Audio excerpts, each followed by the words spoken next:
Have you and a friend ever planned a mundane activity, yet experienced something so terrifying together? Would you tell anyone, or be afraid that no one would believe you? What happened in Mississippi in 1973? Today, we test the believability of the Pascagoula Abduction.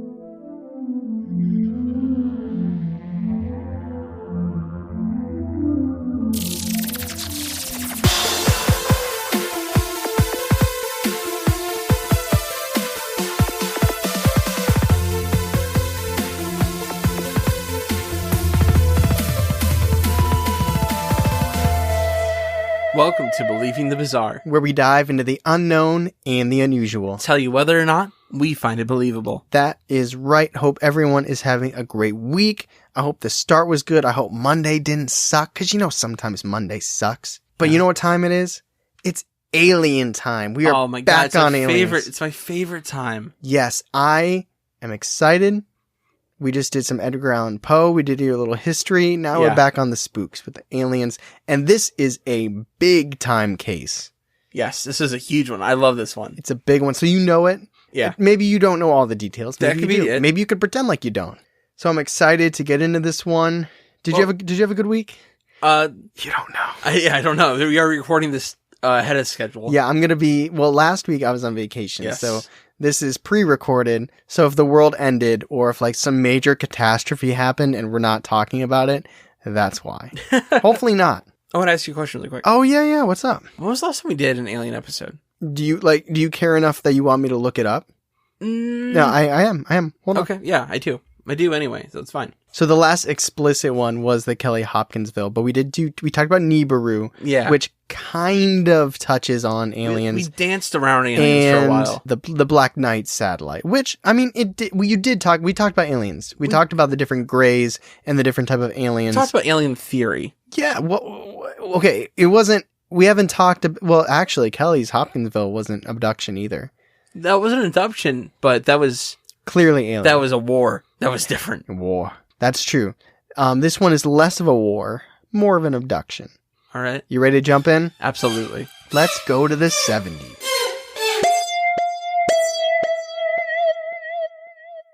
So, this story takes place in Mississippi. MISSISSIPPI. Yeah. I do the same thing. It involves two dock workers, Charlie Hickson and Calvin Parker Jr. Man, Bon Jovi is just blaring through my head. They were late 70s, but they're more of an 80s band, just as a...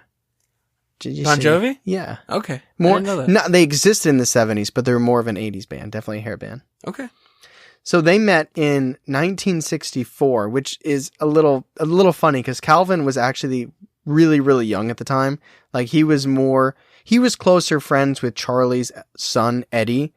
But as they got older, Eddie went off to the Marines. So they still stayed in contact and they were pretty close. Charlie found a job and moved to Pascagoula, where this episode takes place. But they still stayed in contact. And every time Charlie was around Calvin's family, they hung out or whatever. And whenever Calvin found himself in Pascagoula, they would hang out and get beers and talk about whatever people talked about in Mississippi. War. Probably war. Yeah, Charlie was a war vet, so they just talk about war for hours in a bar. So, fast forward, not too far, 1973. Okay. Calvin is 19, he's a successful welder, but the job was demanding, it was stressful, he's welding stuff, it's hot, he don't like it. And he's engaged at this point, right? So he wants to find a job that, he still gets paid well, but doesn't suck up all of his time, doesn't suck up all of his energy. He's going to have a family soon. He's got stuff to do. You know what I mean? Yeah. You feel me? Yeah, for sure. So he was lamenting to Charlie, who's 42 years old at this time. So there's about a 23-year difference between them. But so it's kind of like a father figure at this point. Yeah, bros are bros. Yeah, exactly. So they're at a bar, hanging out. He's like, bro, I want to quit being a welder. It's hard and stuff. And Charlie's like, dude, I got you. Come with me to Pascagoula. I work at the shipyard. I got you, fam. We'll get you hired. And literally, without missing a beat, Calvin was like, I'm down. That's how you get a... That's still how you... Can I just say really quick? That's still how you get a job. Connections. It really is. There were probably so many more qualified persons people People. that sent their resumes to the shipyard. It's like, I literally built ship. I win every game of Battleship. Yep. But still, they were thrown away because Charlie was like, yeah, I know this guy Calvin. He can weld shit. Connections is how people get hired places. Keep that in mind, everybody. Just For real. connections. Listen, I'm an introvert. I never talked to anybody growing up. I was shy. Do not do that. Even if you are shy, break out of your shell and talk to people. That is how you will get a job. Your resume and schooling matters, but experience and connections go way Much farther. farther. That is probably the most important thing we'll ever say on this podcast. Absolutely, yes. Take that to heart. So anyway, like I said, Calvin took him up on the offer. He quit his job. He moved down to Pascagoula. His fiancée stayed back with her family. She didn't want to move in with him until they got married. You know, old school. Got to respect that. So that is setting the stage to this alien encounter. Let us get to the abduction. So, as a sort of celebration for Calvin's new job, and kind of to unwind, in the evening on October 11th, 1973, Charlie invited Calvin out fishing on the Pascagoula River. Fishing. Yeah, fishing. I don't notice any poles. There's no Except bait for box. one. Oh, Oh, God. no. So around 4 That was an alien. yeah. Counter the fifth kind. So around 5:45 or 6, the guys left work, they got in Calvin's car, and they drove down to the river. Right? Down by the river. Anyway, so with it being fall, it was already pretty dark outside, but it was reported that it was a full moon night. So they were fishing under the moonlight. It's pretty romantic. I was going to say, that feels like a Little Mermaid right there. I know. Steph's going to listen to Sinclair and be like, how come they never took us fishing under the moonlight? Oh, no, Steph in was Pascagoula. very clear about that. That she wants that? She does not want that. Oh, that's not on the bucket list? No. So Charlie was more invested in actually fishing, while Calvin was just more keen on spending quality time with his friend and relaxing. Because he just made a move. This is very shortly after he moved to Pascagoula by himself and started working at the ship dock. So, as they're fishing, out of the corner of Calvin's eye, he notices a blue light in the distance. Now, he actually thought it was the police, and his heart sunk. He's like, oh my god, I just moved here. What a terrible way to start. He's like, did I park in an illegal parking zone, or did I park somewhere I'm not supposed to be? Is that Neff? Yeah, it was Neff. He's looking for him. So, where's he at? So, Calvin turned around, and behind him, he saw a couple of super bright blue lights. Which is weird, but it gets weirder. The blue lights start circling the two men, and at the same time, they're also hearing the strange zipping sound. And as the blue lights keep circling and circling, they eventually end up directly in front of them, hovering over the river. It was unlike anything the two men had ever witnessed. They said it was like two heavy spotlights coming out of an oval-like metal object. So at this point, they started taking in their surroundings, because this is bizarre off the wall. First, it was the sound that they noticed. It was like the sound had been removed from the world around them. Everything was completely silent, muted. And the ship was hovering just a few feet over the river water, but they noticed that the water seemed to be completely unfazed. It wasn't moving, there was no rippling effect, it was like it wasn't even there. So the men are standing terrified, unable to explain or understand what's happening. And suddenly, a wave of white, blinding light pours out of the object, because the craft had finally opened. Oh, man. Through the blinding light, Charlie could just barely make out what looked like three shadowy figures, silhouettes, appearing. It actually hurt his eyes to look at it because it was so bright. These creatures started floating towards the two men over the water. Now, they said they had human-like qualities. They had broad shoulders and they had small heads. And their gray skin was so old and wrinkly looking that they couldn't even tell if the aliens had eyes. Whoa. Just wrinkles. Whoa. And they seemed legless, or like they had one singular leg, but they had like claw-like pincher hands. So fearing for his life, Charlie tried to run away, but he found that he was completely frozen. He also wanted to warn Calvin but he discovered that even his face muscles were paralyzed as well. He couldn't move, talk, or scream. One of the creatures went for Calvin, and the other two went for Charlie. Still, they were too scared and frozen to move. The creatures reached out and touched the men with their claw-like hands, giving them a quick sting in their arm. But this left their bodies feeling completely numb, and now they actually were truly paralyzed. The aliens lifted Calvin and Charlie and carried them toward the craft. They weren't able to discern any walls or windows inside, just a blinding white light that their eyes just couldn't seem to adjust to.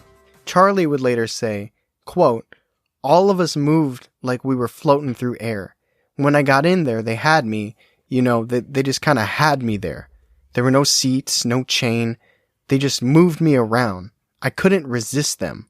I just floated. Felt no sensation, no pain. They kept me in that position a little while. Then they'd raise me back up." Unquote.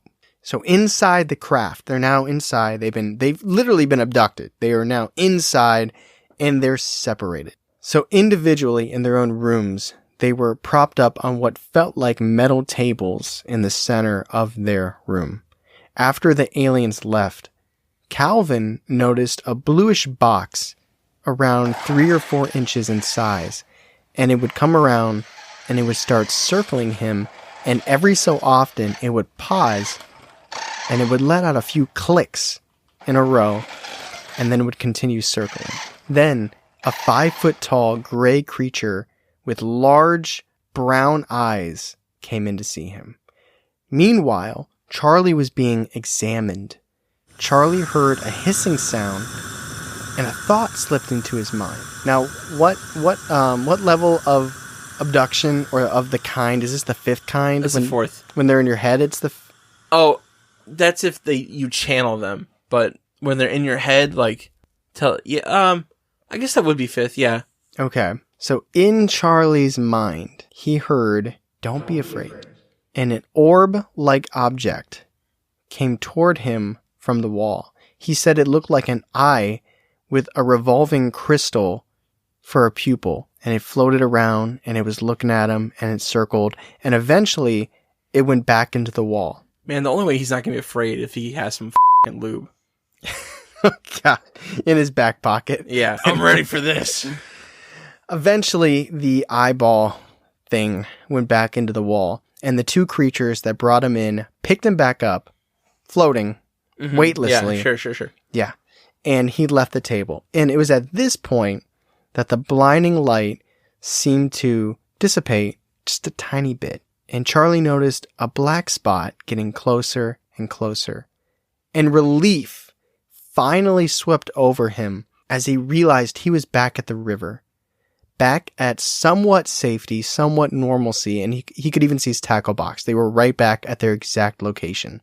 He saw Calvin there too. Calvin's arms were outstretched up towards the sky in an eerie, statuesque way, with a frozen expression of horror on his face. The 2 aliens set Charlie down, and as soon as the 2 entities let go of him, he got feeling back in his legs. Stumbling forward, he made his way over to Calvin to check on him and see if he was okay.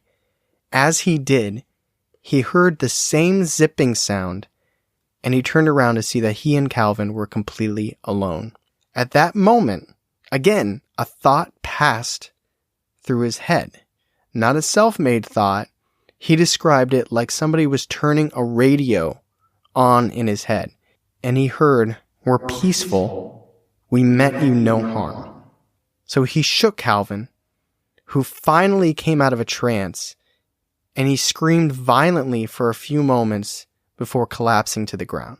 So I imagine that obviously he's in shock and there's trauma, but I'm imagining you have this built up angst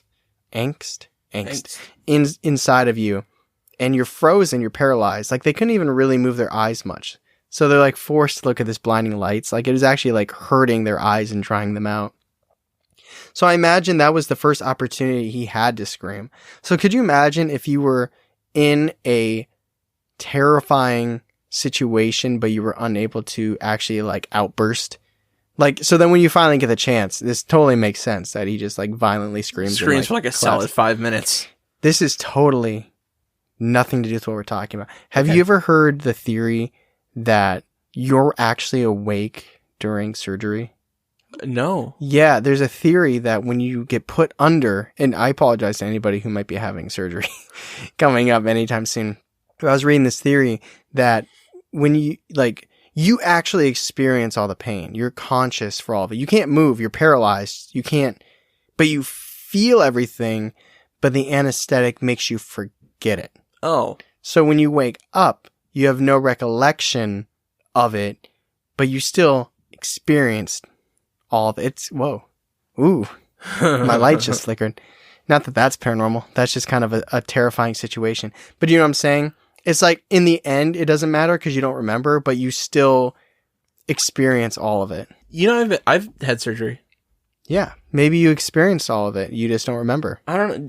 You know what I'm talking about, for my wrist. Yeah. They put me under. Yeah. Well, that's interesting. It's kind of terrifying. It is, but I remember specifically waking up, or kind of waking up at one point and saying it kind of hurt. Mm-hmm.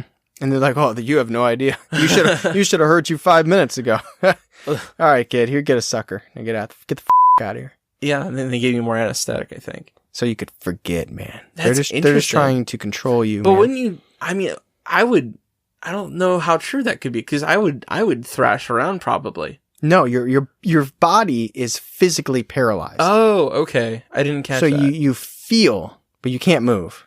Oh. But then you forget. That's interesting. Terrifying. Back to Charlie and Calvin.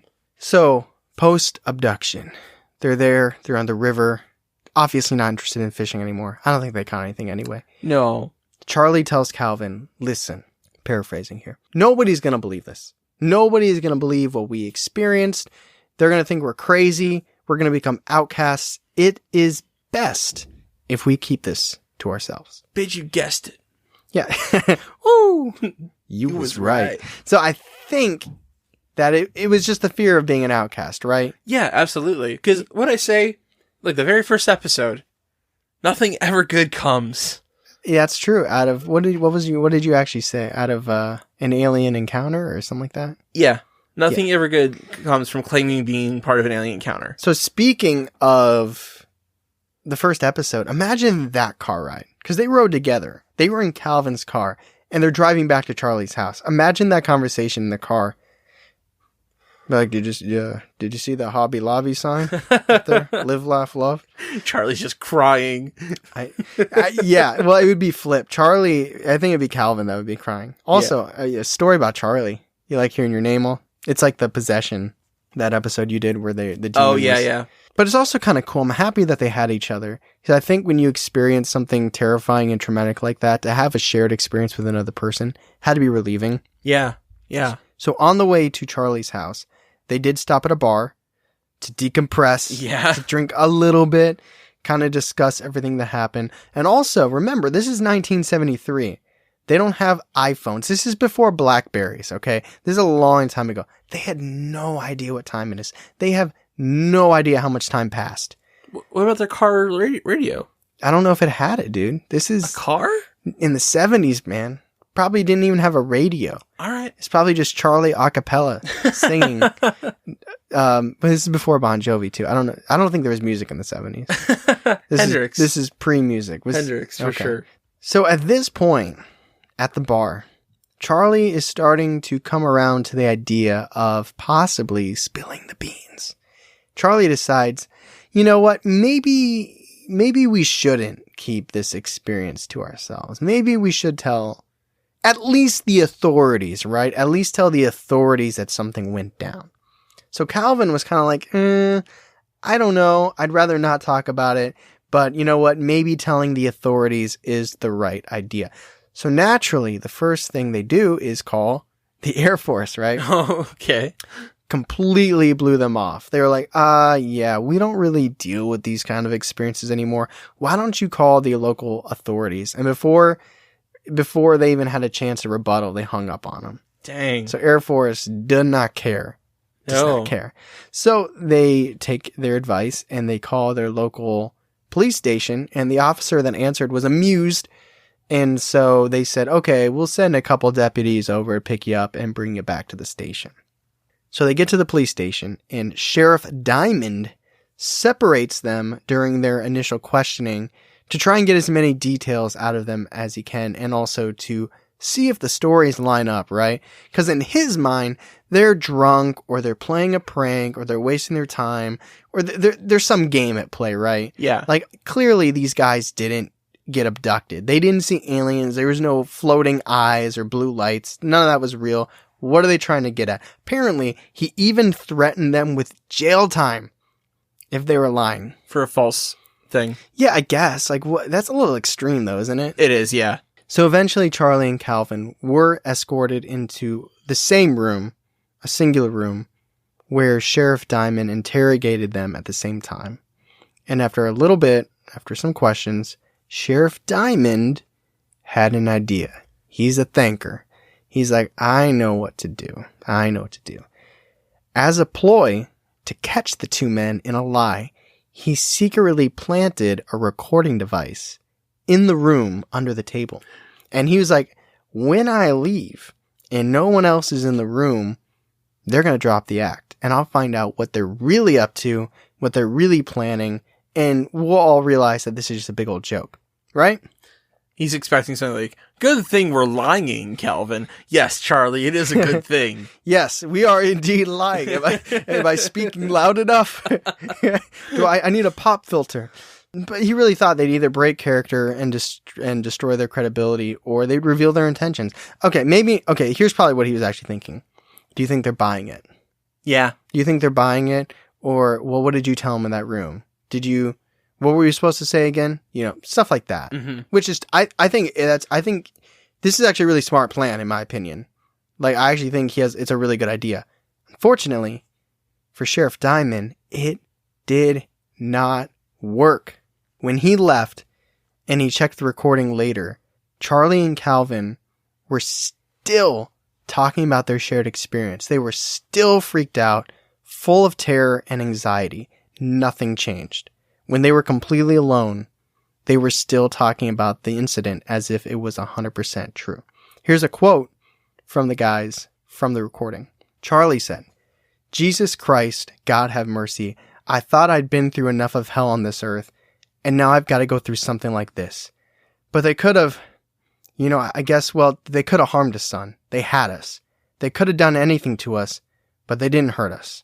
Unquote. Doesn't quite sound like people who are making this up.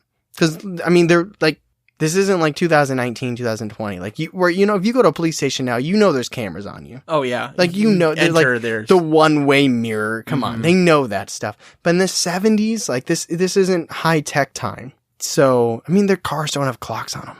For God's sakes. It's actually really advanced. He probably had, like, that, like, toy talk thing. You know what I'm talking about? Where it's like a little purple thing and you like hold it and you record your... Yeah. It's probably just that. They took his thing and planted their own. God, they're ahead of their time. Whether or not what they experienced actually happened, I think it's still safe to say that they believed that something happened, right? Yes. So whether or not the actual event is true, and this is the same state of mind that the Sheriff Diamond was coming from, they believe it. Yes, 100%. Whether or not it happened, whether or not they actually saw aliens or they were just, tripping, whatever, they believe in their story. That's undisputable. Right. So before leaving, because obviously Sheriff Diamond left them off the hook because he realized, okay, y'all are crazy, but you're not that crazy. Charlie asked the sheriff to not tell the press about anything. They went to the authorities. They did their due diligence. They're not trying to get any unnecessary publicity, right? So despite their exhaustion, the men obviously had trouble sleeping when they got home. Calvin was so terrified of, one, potential bacteria, or two, the fact that he was literally injected. They both have puncture wounds in their arm from the claw-like hands. He was so terrified that they injected him with something that he threw away his clothes. He poured bleach all over his body, and then he showered. Thank God he showered, and then, good thing he went bleach in the shower and not, shower and bleach. Yeah. Which, that probably did more harm to his body. The bleach? Yeah, than Yes. anything the aliens did. I think so. Maybe what if he always took bleach baths and Charlie was like, "Oh, that's cool. I'm gonna pick up the hobby," and they just started like it started seeping into their skin, and I don't think that's like a hallucinogen. No, I think it'd just be poison. Yeah, but maybe that made them have these hallucinations, or they really saw aliens.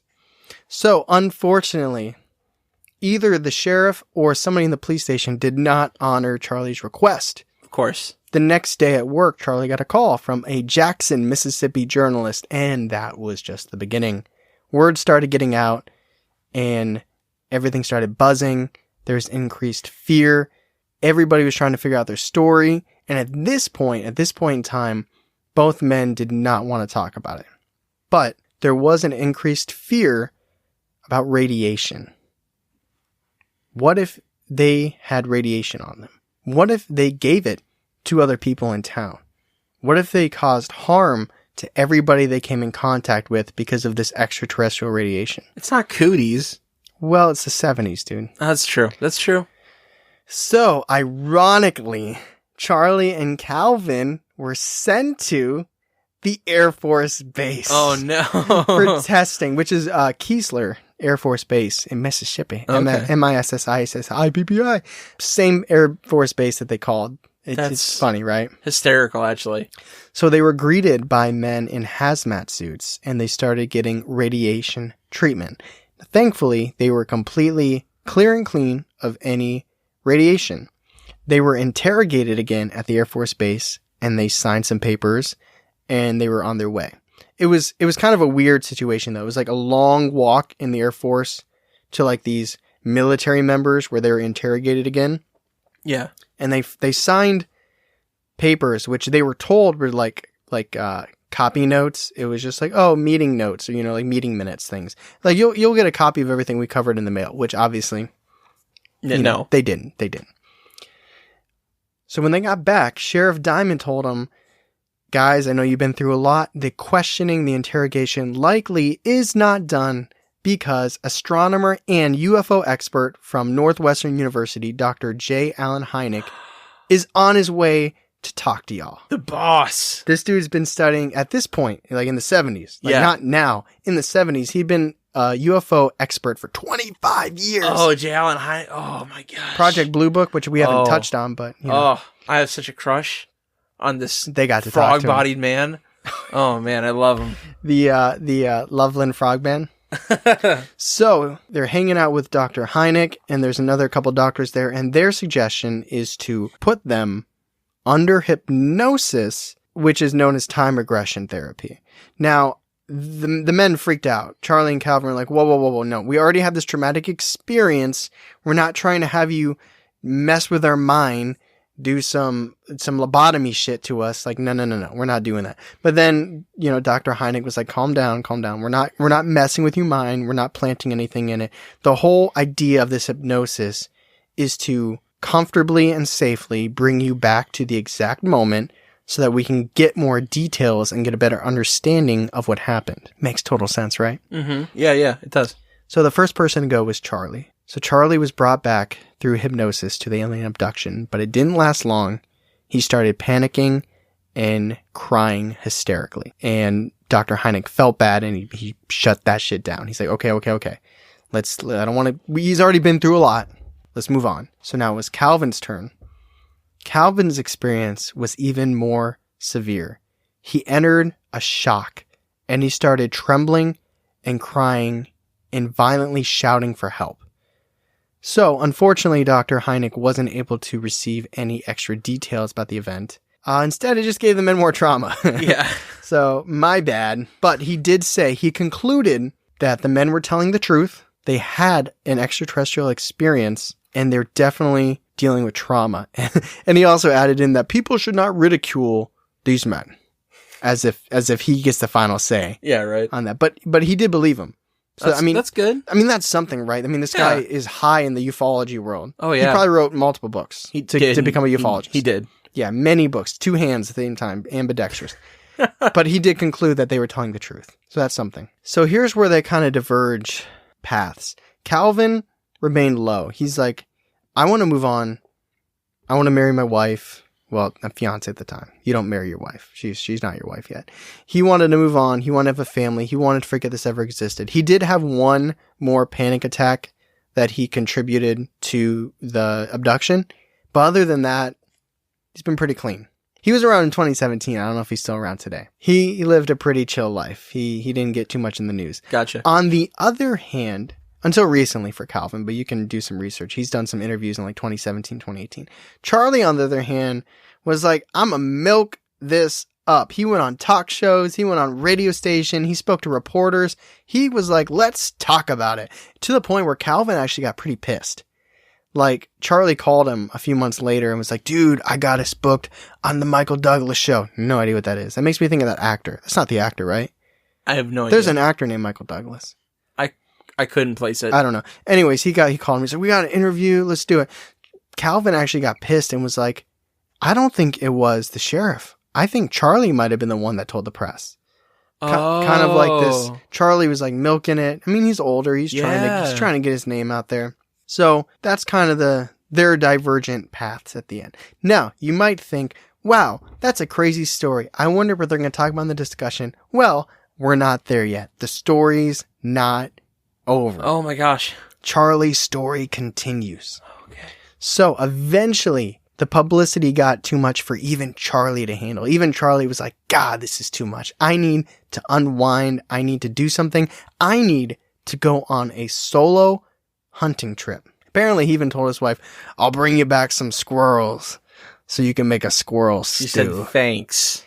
She's like, I'll get Arby's. Like, we're good. Don't worry about it. But he really did plan on taking a solo hunting trip. But it didn't stay solo. What the does that mean? He ran into a couple old friends. So on his solo hike, he was walking around with his gun in his hand, and he looked up, and in the trees, he saw the exact same craft.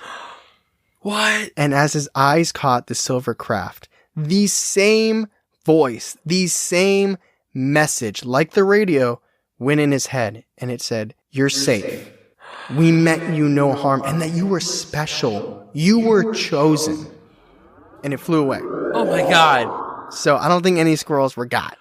Oh my gosh. Maybe that wasn't that. No news articles I read mentioned anything about the squirrels. It's kind of a shame. A month later, let's move on. A month later. Oh my gosh, okay. Charlie was awakened by the sound of a dog barking late at night outside his apartment. And he went outside to see what was happening. And of course, there was a dog right outside by these woods by his apartment. And he sees this dog. Yeah. He's not looking at him, but he sees this dog and it's barking. And he goes outside. He goes to approach the dog. But without even acknowledging Charlie's presence, this dog ran off. As if something else spooked it. And of course, you know what happens. You know what happens. A moment later, in his head, same voice. Maybe it's auditory hallucinations. Maybe it's not. In his voice, like a radio switch, it came. And this time, it asked him, tell the world that we mean no harm.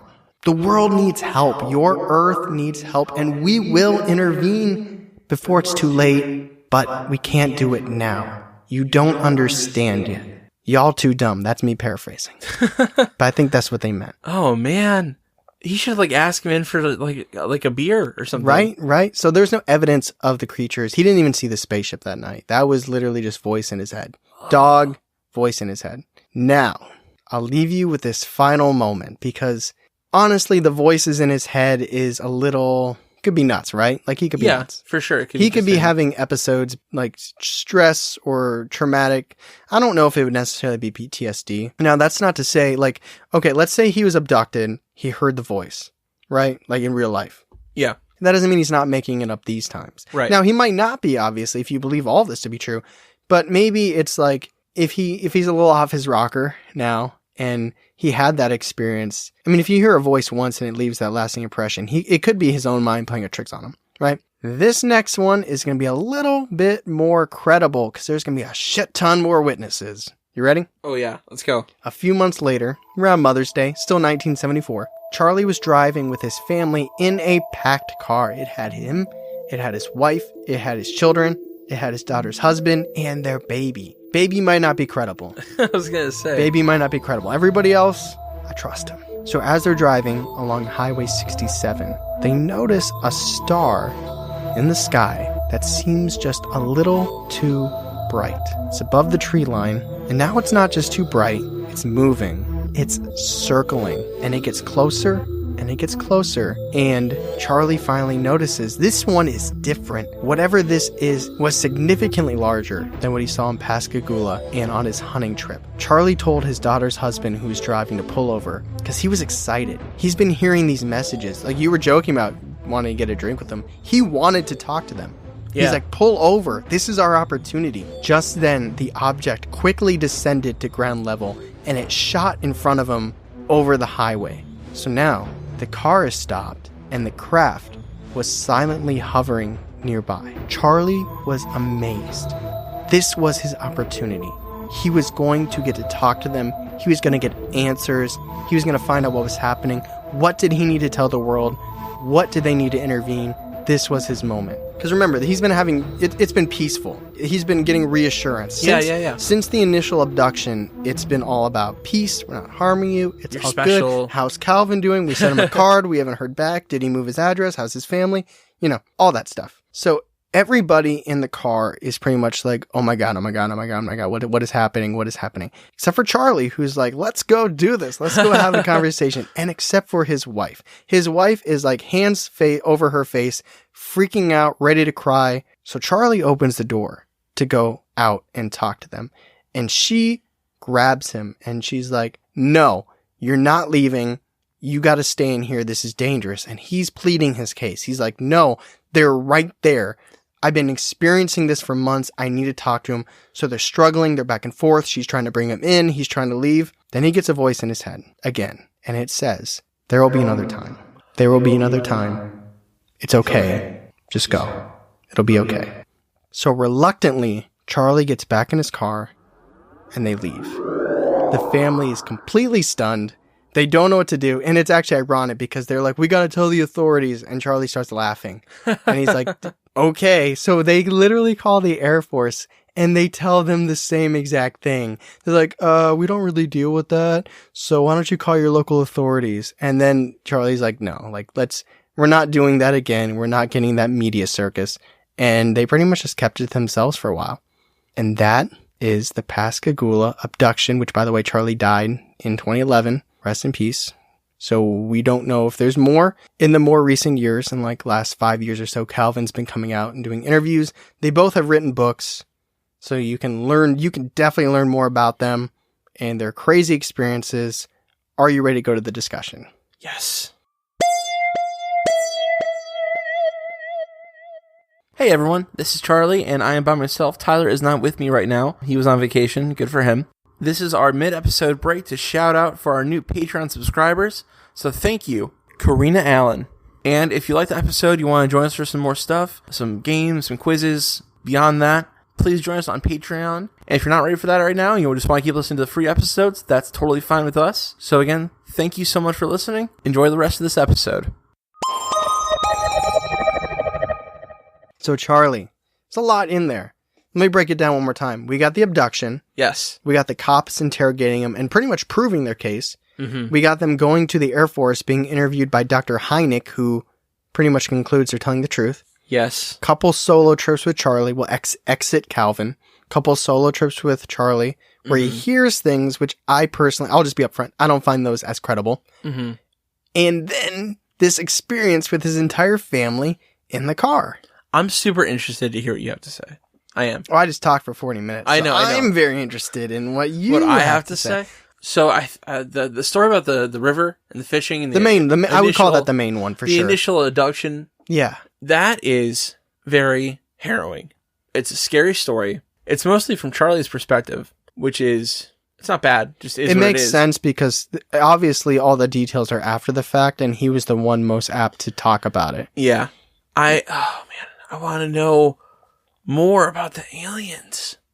I want to know so much more about the aliens. It's like gray, small heads, broad. Yeah, they don't. Apparently, they had like not appendages, but like where their ears and their nose could be. It was like lumps, but it wasn't. They weren't like defined. I want to know so much more about like what race do you think it is? Dude, I don't know enough about It doesn't sound like grays to me. It almost is like, Similar. do you think they were as there's two approaches to the whole peaceful thing. One, lower your guard. Yes. Or two, we're being genuine. I know you're freaked out. We're just trying to figure things out. Man, it depends on the race. Yeah. I think that really depends on the race of alien. Or Charlie was just insane. Here's the main skepticism, because some people researched it and concluded that it was fake. And pretty much some people thought that, ironically, because we talked about it recently, that Charlie had an experience of sleep paralysis. He hallucinated the event, and because of Calvin's personality, his relationship with Charlie, he was, quote, highly susceptible. So, which people have been known to believe, like, if you think about cults, people have been known to believe things that are a little crazy and buy into things that won't really happen. Regression therapy actually came under heat in, I think, in the early 90s because it was planting things in people's minds that they didn't do. We talked about this before. Satanic panic stuff. Yeah, exactly. I'm not saying that that's true. I'm not saying that Charlie faked it. But if that was true, that scenario, it would kind of fit the bill because, one, that way Charlie could believe it and believe it to be true, but it not be true. Because, it's sleep paralysis. He didn't fake it. He believes it. He experienced it. It just wasn't really aliens. And if he could get Calvin to buy into it, then they have their narrative. And they both can be genuine and believe it, even though it didn't happen. I'm not saying I believe that. I'll be honest, I don't believe that. I'm just saying, if you find this skeptical, I think that can be your sword, so to speak. That could be your argument. If you're looking at it from perspective where you don't think this could make any sense, except for the fact that they believe it, that's how that would work. I also don't know why if they didn't experience it, why, I think the sheriff was very smart in his tactic. Leave the room, find out what they say when you go. If it was fake and they were just trying to get publicity, unless they came to the sheriff's station smart enough and thinking ahead enough, like chess, like every waking second that we are in there, we have to buy in. But that's like, okay, this 42-year-old man, this 19-year-old kid ran, am I supposed to believe that these are good actors? I don't think so. Not these people from Pascagoula, now, again, Mississippi. If it was fake but they believed it to be true because of, something in his head, sleep paralysis or something like that, that would still make it work because they would believe it. But like I said, the auditory hallucinations he's having, if that's true, or the radio voice with the aliens, the connection he has, that I'm a little bit more skeptical on. But don't forget, he's not the only person that's ever had that. There's many cases where people say, I've heard the aliens speak. That's true. In my head. It's its own kind, the fifth kind, right? Yeah. So, but the fact that he was abducted with somebody else, which I'm glad for them because they had another person, but also that makes me find it more believable. And two, his whole family, at the very least, saw a UFO. They didn't see the aliens or anything like that. But it's just like, imagine being his daughter's husband. You're not related to him. You just happen to marry his daughter. You probably heard the story over Thanksgiving or some bullshit. And then you're driving and you pull over and you see this UFO and you're like, and you're freaked out. Your mother-in-law is crying and your father-in-law is like, I'm going to go say hi. You want me to tell him anything? It's weird. It's a weird situation to be in, but it makes me feel like it's more believable. I just had this thought that gave me full body chills from my neck to the hackles. From my neck to my calves. One of my favorite cases is the Gulf Breeze sightings. Similar time, similar place by water. Yeah, this is like the bottom of Mississippi. Like this is like basically like the Gulf by Mississippi. I looked it up. Not to brag. Similar family dynamics. Very interesting. Similar aliens. And full body chills. It's so similar. How scared do you have to be to get your ankles in those full body chills too? I heard it stopped at the calves. Whew. We gotta find you so freaked out that we get to the ankles too. You should do that. You should do that episode in the next couple weeks. Just to tie it in. and then we'll drop aliens again for another 5 months. I'd want to know if the Navy or anybody had seen anything in the sky that night besides them. Now, here's the conflicting thing. One, they called the Air Force and they got blown off. Now, maybe during that time, that craze, late 60s, early 70s, they were just like, we're not doing this. Like, this is too much. But at the same time, the Air Force took it very, very seriously enough the to radiation, get Dr. Heineken. Yeah.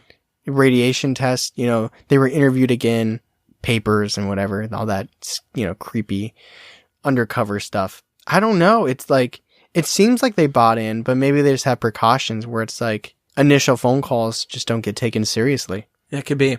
It's interesting. So here's what I think. I feel like the initial thing happened. The abduction. Yes.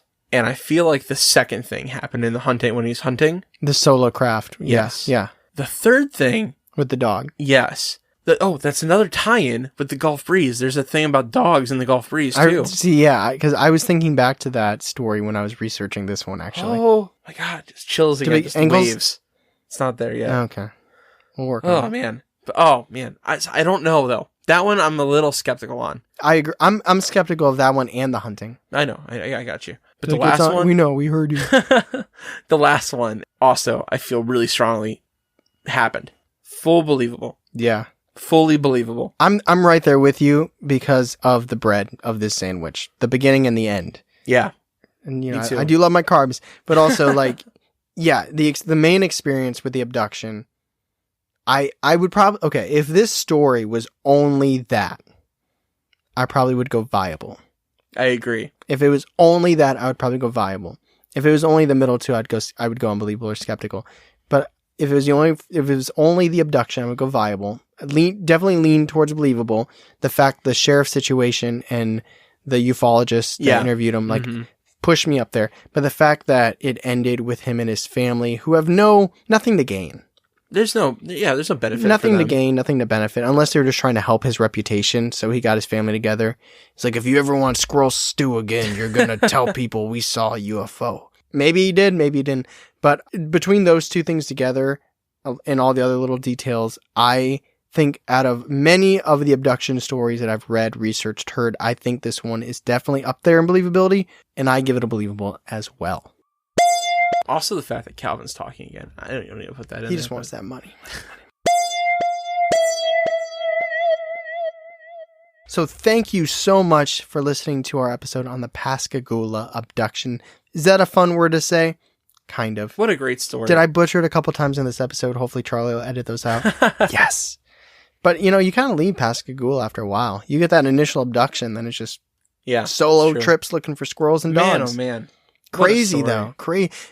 I feel like the 50s, the 60s, and the 70s were like, aliens. Mm-hmm, and then it's like, where did they go? Where did the aliens go, Charlie? Well, I mean, we got Baker. but seriously, I feel like during those couple of decades, it's all these intense, not like I saw a UFO, but like intense, that Kelly Hopkinsville, all these intense alien stories. And I feel like nowadays, like, what's the most contemporary UFO abduction story? You don't have to actually name it. I was just thinking. But you know what I mean? It's like, I feel like those were like 3 hot decades. And maybe it was just like, there was like a wave of aliens flying by and that just happened to be at the time period for it. Well, maybe they've caught on. They realized that we're getting better technology. Yeah, they probably gave us the technology. Well, one ship crashes in Roswell. Now we have iPhone 11. What is Wi-Fi, goddammit? Yeah, I know. They're like, damn it. It is, dude, the amount of technology. I mean, we in the 70s, no clocks, and now iPhone 11. I think we got hooked up by those aliens. Well, I don't want to say you believe, but you talked about that conspiracy where, like, was it Reagan or somebody made the... I know I was wrong last time I talked about it. Yeah, we're not going to mention that. Yeah. Some president. I have to look into it, but I know what you're talking about. But that idea is crazy, like the amount of technology that we've had. They probably have like iPhone 50 already. They just like going to wait and kind of spread it out. But anyways, crazy story. Believable. I wish there were more recent ones. Maybe it just takes time for stories to come out. I don't know. But if you did like that story and you want to tell us about it, please leave a review and a 5-star rating, because that would be just super nice for us. And if you like this content and the episode's over and you already listened to all the other ones, and you're like, gosh dang it, I want to hear more. Well, there is more. If you head over to our Patreon, go to patreon.com, search Believing Bizarre. We have multiple tiers. We got extra content like quizzes, interviews, bonus episodes, fun games, all that good stuff. It's a lot of fun stuff. It is. It's a lot of extra content, and we're really excited to put it out. So if you are interested in more, head over there to Patreon and check that out. We appreciate it. But as always, thank you so much for listening. I'm Tyler. I'm Charlie. And catch us next week on Believing the Bizarre. The podcast as bizarre as you are.